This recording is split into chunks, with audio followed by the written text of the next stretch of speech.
오늘 주시는 하나님 말씀은 요한복음 15장 1절에서 8절까지 말씀입니다.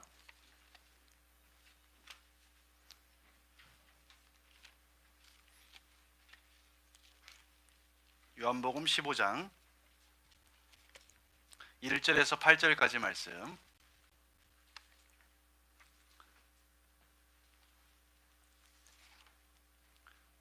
우리 자녀들이 성경에 혹시 없는 친구들을 위해서 화면에도 이렇게 개역 개정 성경으로 이렇게 띄워드렸습니다. 화면으로 보셔도 되고 가지고 있는 성경으로도 보셔도 되겠습니다. 우리 한 절씩 교독하고 마지막 8절은 함께 봉독하겠습니다. 나는 참 포도나무요 내 아버지는 농부라. 내게 붙어 있어 열매를 맺지 아니하는 가지는 아버지께서 그것을 세그에 보이시고 무릇 열매를 맺는 가지는 더 열매를 맺게 하려 하여 그것을 깨끗하게 하시느니라. 너희는 내가 일러준 말로 이미 깨끗하여졌으니 내 안에 거하라. 나도 너희 안에 거하리라. 가지가 포도나무에 붙어 있지 아니하면 스스로 열매를 맺을 수 없음과 같이 너희도 내 안에 있지 않으면 그러리라. 나는 포도나무요 너희는 가지라. 그가 내 안에 내가 그 안에 거하면 사람이 열매를 많이 맺나니 나를 떠나서는 너희가 아무것도 할 수 없음이라. 거하지 않으면 가지처럼 밖에 버려져 마땅하니 사람들이 그것을 모으다가 불에 던져 살아나니라. 너희가 내 안에 거하고 내 말이 너희 안에 거하면 무엇이든지 원하는 대로 구하라. 그리하면 이루리라. 너희가 열매를 많이 맺으면 내 아버지께서 영광을 받으실 것이요 너희는 내 제자가 되리라. 아멘. 오늘 이 시간에는 우리 허유환 선교사님 나오셔서 내 아버지는 농부라 하는 제목으로 말씀 증거해 주시겠습니다. 나오실 때 우리 박수로 한번 격려해 주시면 좋겠습니다.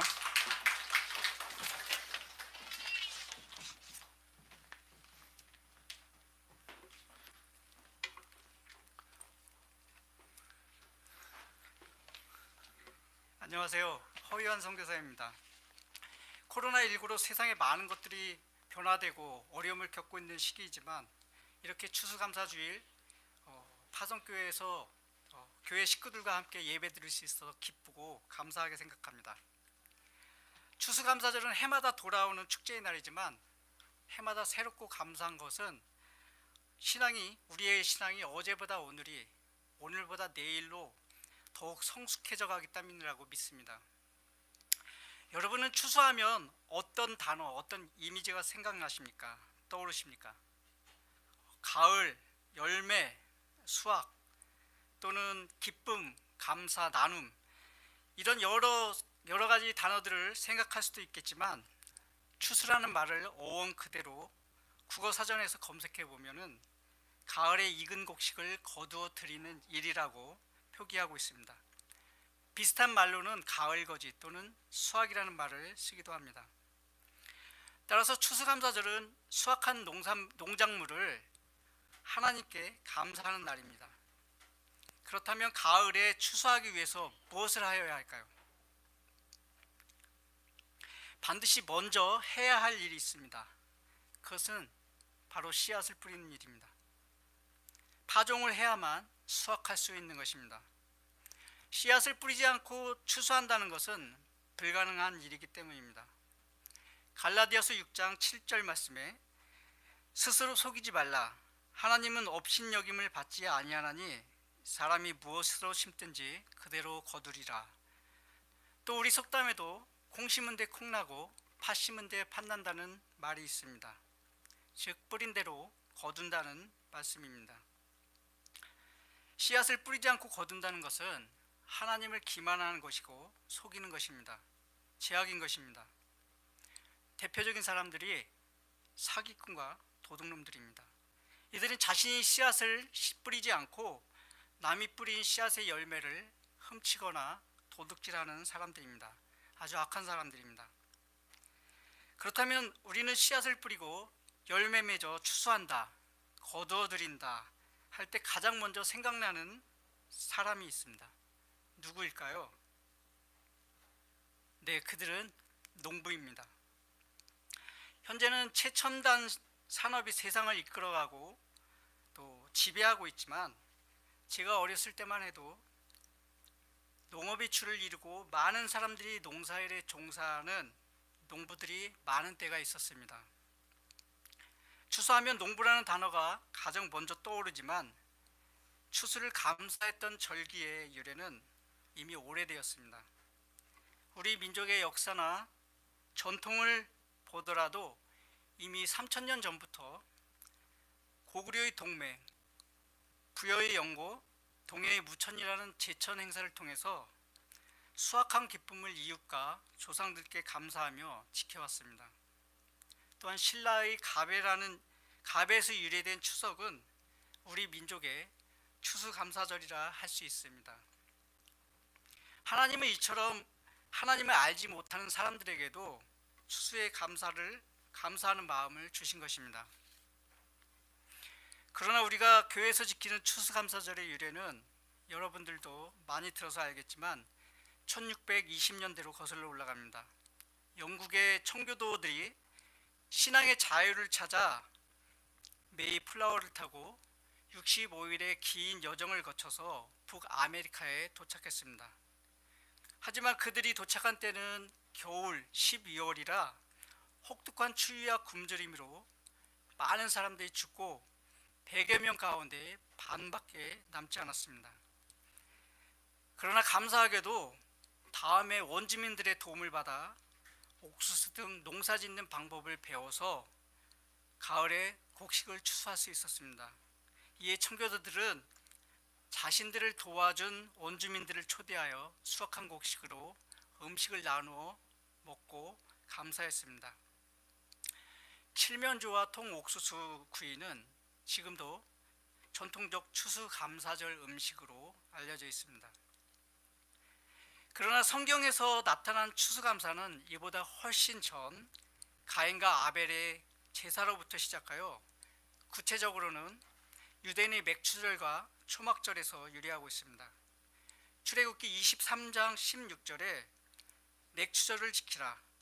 이는 내가 수고하여 밭에 뿌린 것의 첫 열매를 거둠이니라. 수장절을 지키라. 이는 내가 수고하여 이른 것을 연말의 밭에서부터 거두어 저장함이니라. 수장절은 곡식을 저장하는 날로 장막절과 초막절이라 부르기도 합니다. 초막절은 이스라엘의 3대 절기 유월절과 맥추절 중의 하나로 가을의 추수의 기쁨과 감사를 하나님께 드리며 동시에 광야 시절의 고난과 하나님이 동행하신 축복을 되새기면서 7일간 광야의 초막을 짓고 그곳에서 생활하는 가운데 신앙의 초심을 잃지 말자는 그런 의미로 지켜지던 절기입니다. 이처럼 추수감사절은 신앙인들에게 매우 중요한 의미를 가지고 있으며 또한 감사를 회복하는 날이기도 합니다. 오늘 본문인 요한복음 15장은 예수님의 포도나무 비유입니다. 예수님은 수많은 비유들을 통하여서 제자들을 가르치셨습니다. 본문 1절 말씀에 예수님은 나는 포도나무요 내 아버지는 농부라 말씀하시고 이어서 5절에 나는 포도나무요 너희는 가지니라고 말씀하고 계십니다. 하나님과 예수님 그리고 제자들의 관계를 농부와 포도나무 그리고 가지에 빗대어 설명하시면서 열매 맺는 삶을 가르쳐주고 계십니다. 오늘 본문에서 농부로 표현된 하나님은 이 땅에 예수님을 보내시고 참 포도나무로 심으셨습니다. 그리고 과연 무엇을 기대하셨을까요? 무엇을 추수하기를 원하셨을까요? 그것은 두말할 나위 없이 참 포도나무에 과실이 풍성히 달리기를 바라셨을 것입니다.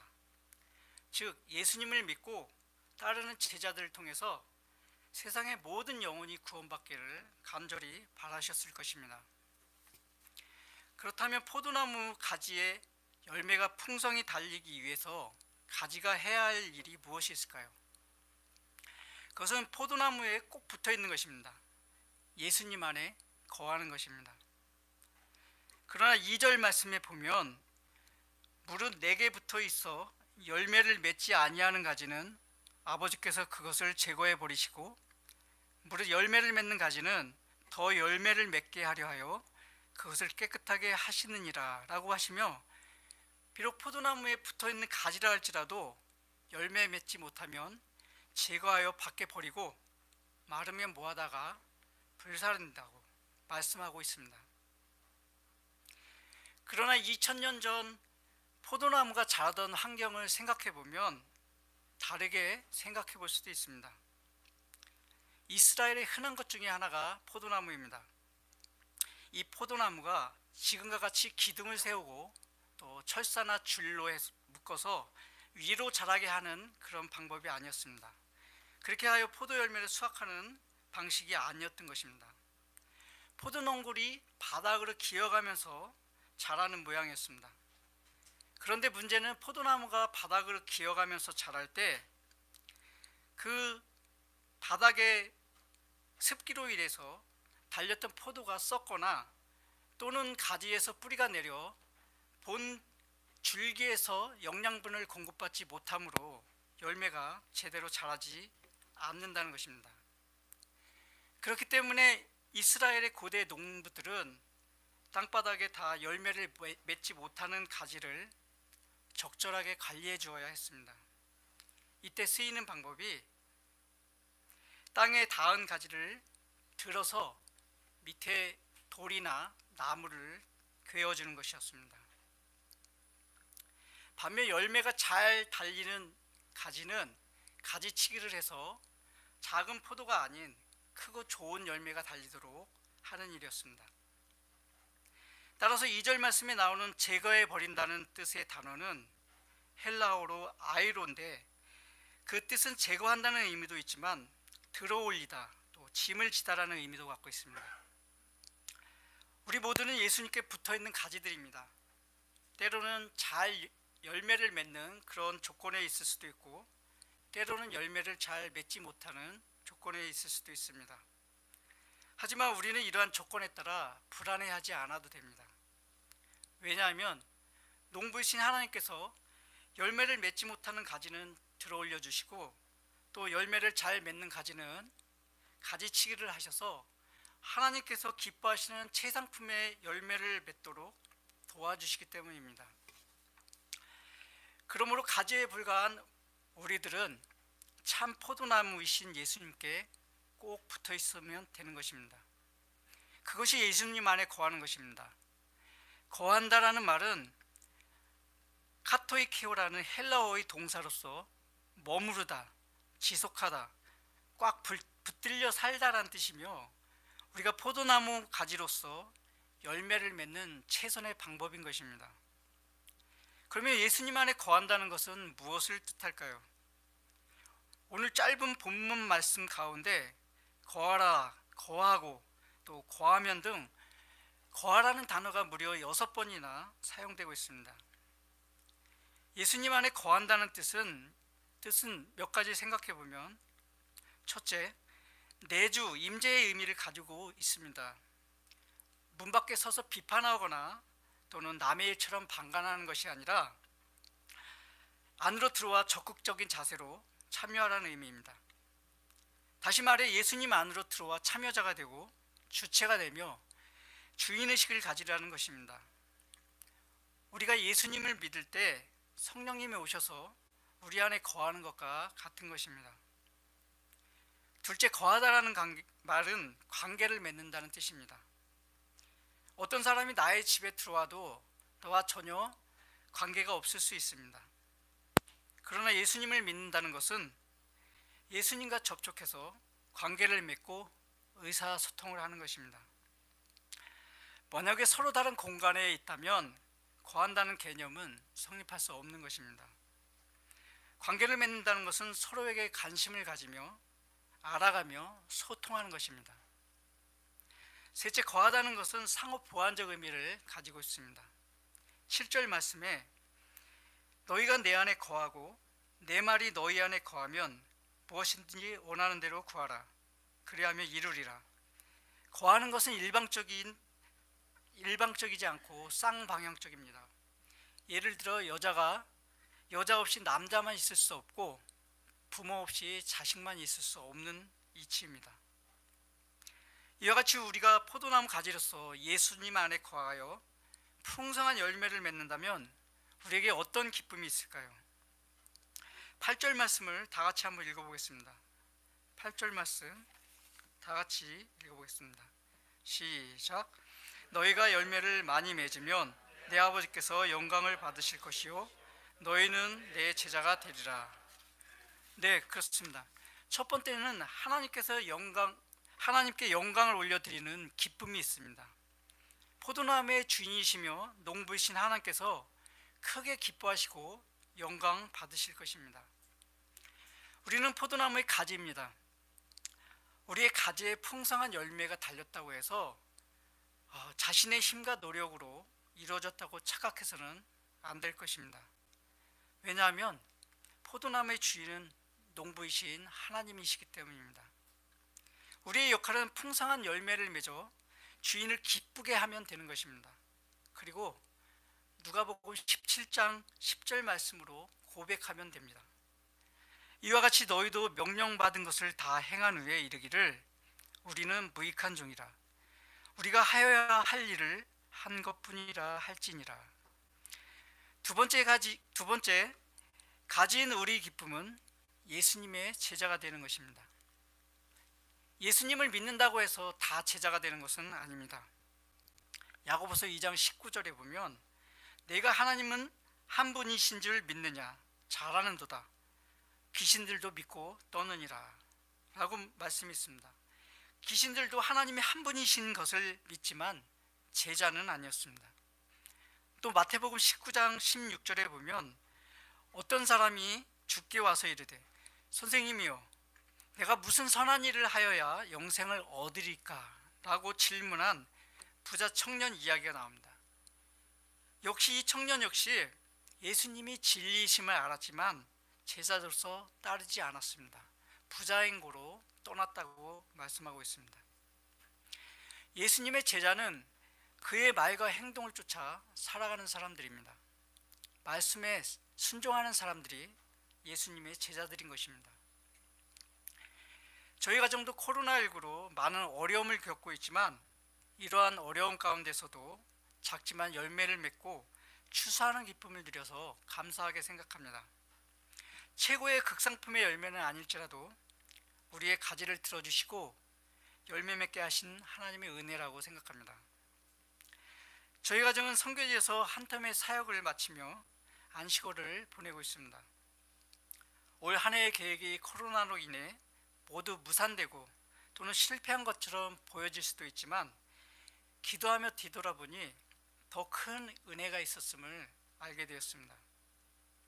그것은 하나님의 선교는 하나님이 한다는 것을 깨닫게 하신 것입니다.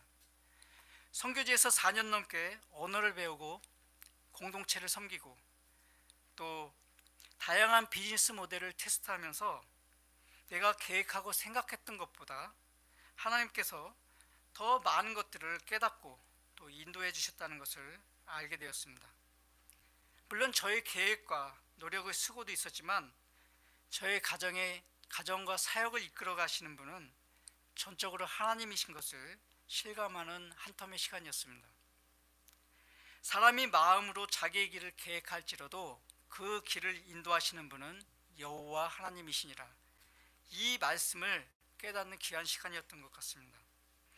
따라서 선교 사역을 잘한다는 것은 하나님과 친밀한 교제 속에서 그분의 음성을 듣고 하나님이 기뻐하신 일을 실천하면 된다는 것을 더 확실하게 배우는 시간이었습니다. 그리고 이 시간을 통해서 올해 소소하게나마 맺게 되었던 감사의 열매들을 소개하려 합니다. 먼저 올 초에 카이락과 페르자라는 현지 공동체 리더 부부에게 양육을 시작하게 되었습니다. 그러나 한 3번 정도 양육하고 나서 코로나가 닥쳤습니다. 그래서 어쩔 수 없이 중단하고 기도하면서 내가 이제 무엇을 할 수 있을까 고민할 때 자녀를 양육하면 좋겠다는 마음을 주셨습니다. 그래서 준영이와 함께 3개월 동안 성경 공부를 할 수 있어서 감사했습니다. 또 저희들이 사는 도시 전체가 2개월 정도 봉쇄된 일이 있었습니다. 그때 모든 모임이 금지되고 공동체와 함께 예배드리지 못할 때 가정 예배를 드리면 좋겠다 생각해서 준비하여 예배드릴 수 있어서 감사했습니다. 저희 공동체는 카라칼팍 민족으로서 우즈벡에서 카자흐스탄으로 온 공동체 사람들입니다. 이들은 하루 벌어 하루 사는 사람들이 줄을 이루고 있습니다. 안정적이지 못한 삶을 사는 사람들이 대부분인데, 도시 봉쇄로 인해서 어려울 때 저희를 통해서 몇 차례 구제를 할 수 있어서 정말 감사했습니다. 그리고 봉쇄가 풀려서도 건강하게 다시 일들을 할 수 있는 모습을 보고 또한 감사했습니다.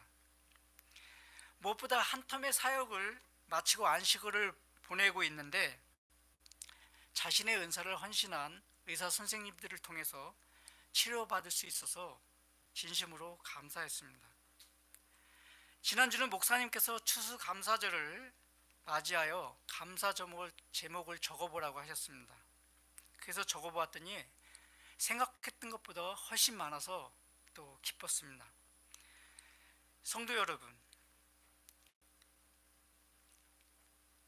감사의 깊이가 신앙의 깊이라는 말이 있습니다. 우리가 하나님께 얼마만큼 감사하고 사는지가 우리의 삶을 더 풍성하게 풍요롭게 만들 뿐만 아니라 우리의 신앙을 더욱 성숙시켜 나간다는 사실을 기억하시고 범사에 감사한 마음으로 사시기를 부탁드립니다. 우리는 지금 한 해의 열매를 수확하며 기쁨으로 추수감사주의를 맞이하고 있습니다. 오늘 예수님은 우리에게 내 아버지는 농부라 말씀하시고, 농부이신 하나님 아버지께서 기뻐하시는 일은 포도나무 가지에 풍성한 열매를 맺는 것이라 말씀하셨습니다. 따라서 포도나무 가지인 우리는 포도나무이신 예수님께 꼭 붙어 있어야 하겠습니다. 즉 예수님 안에 거하여 예수님의 참 제자가 되고 그분의 삶을 본마다 풍성한 열매를 맞는 그러한 삶을 살아야 되겠습니다. 성도 여러분, 혹시 올해 열매를 맺지 못한 분들이 계십니까? 아니면 수확의 열매가 적으셨나요? 그러나 걱정하지 마십시오. 하나님이 이 땅에 심어 놓으신 참 포도나무이신 예수님께 거하는 삶을 살 때 내년 추수감사절에는 더 풍성한 열매로 하나님께 영광 돌릴 뿐만 아니라 우리에게 예수님의 제자로서 참된 기쁨과 감사가 넘치는 복된 날이 곧 올 것이라 믿습니다. 이러한 하나님의 은혜가 저와 운정연합교회 모든 성도님들께 임하시기를 주님의 이름으로 간절히 축원합니다.